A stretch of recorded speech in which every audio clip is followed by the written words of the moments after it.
The Raven by Edgar Allen Poe. Once upon a midnight dreary, while I pondered weak and weary over many a quaint and curious volume of forgotten lore, while I nodded, nearly napping, suddenly there came a tapping, as if someone gently rapping at my chamber door. "'Tis some visitor," I muttered, tapping at my chamber door. "Only this, and nothing more." Ah, distinctly I remember it was in the bleak December, and each separate dying ember wrought its ghost upon the floor.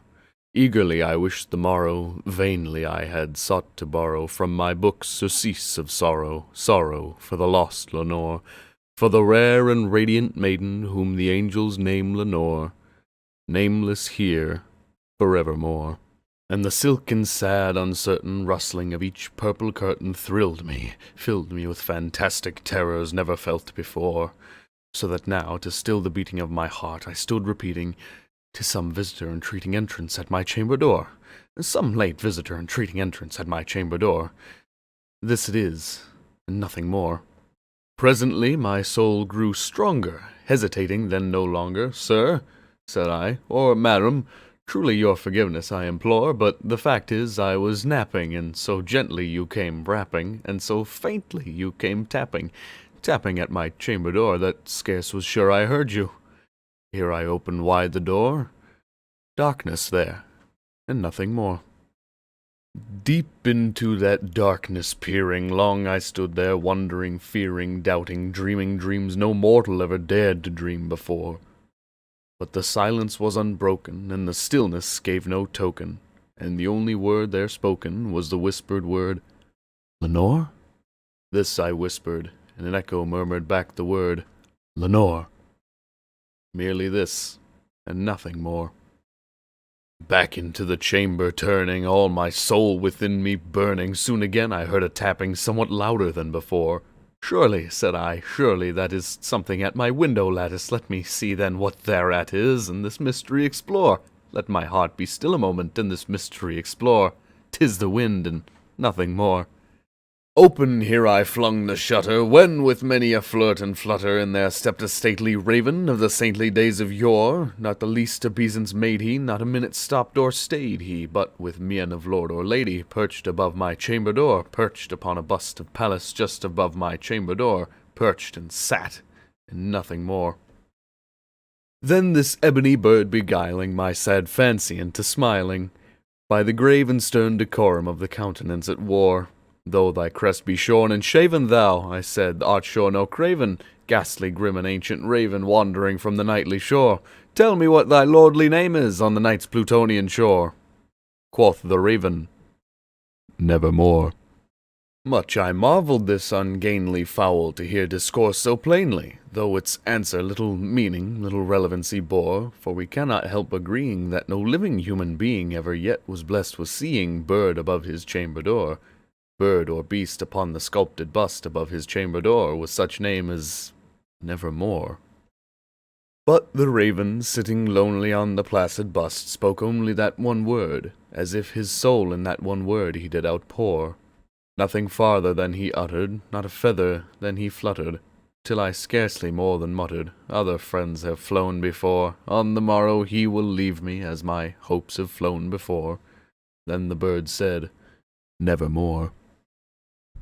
Startled at the stillness broken by reply so aptly spoken, "Doubtless," said I, "what it utters is its only stock and store, caught from some unhappy master, whom unmerciful disaster followed fast and followed faster, till his songs one burden bore, till the dirges of his hope that melancholy burden bore of never, nevermore." But the raven still beguiling all my fancy into smiling, straight I wheeled a cushioned seat in front of bird and bust and door. Then, upon the velvet sinking, I betook myself to linking fancy unto fancy, thinking what this ominous bird of yore, what this grim, ungainly, ghastly, gaunt, and ominous bird of yore meant in croaking, "Nevermore." This I sat engaged in guessing, but no syllable expressing to the fowl whose fiery eyes now burned into my bosom's core. This and more I sat divining, with my head at ease reclining on the cushion's velvet lining that the lamplight gloated o'er, but whose velvet violet lining with the lamplight gloating o'er she shall press, nevermore. Then methought the air grew denser, perfumed from an unseen censer, swung by seraphim whose footfalls tinkled on the tufted floor. Wretch, I cried, thy God hath lent thee, by these angels he hath sent thee, respite, respite, and nepenthe from thy memories of Lenore. Quaff, oh quaff this kind nepenthe, and forget this lost Lenore. Quoth the raven, nevermore. Prophet, said I, thing of evil, prophet still of bird or devil, whether tempest sent or whether tempest tossed thee here ashore, desolate yet all undaunted on this desert land, enchanted on this home by horror haunted, tell me truly, I implore, is there a balm in Gilead? Tell me, I implore. Quoth the raven, nevermore.